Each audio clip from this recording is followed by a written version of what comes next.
Hello FX family.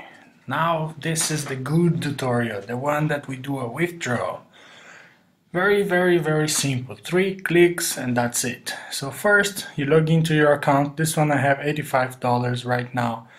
I go to withdraw and I tap here, I put 85, I click on withdraw and then I confirm. Very easy, and then you got the feedback saying that your request was successfully done. Now it takes me straight away to the history, and as you can see, last week we got 1.6, then 1.5, then 1.6 yesterday, and today we got 1.7%. That is 85, 425, that's 5%, and I'm going to receive $80.75. Very easy how to withdraw. Thank you.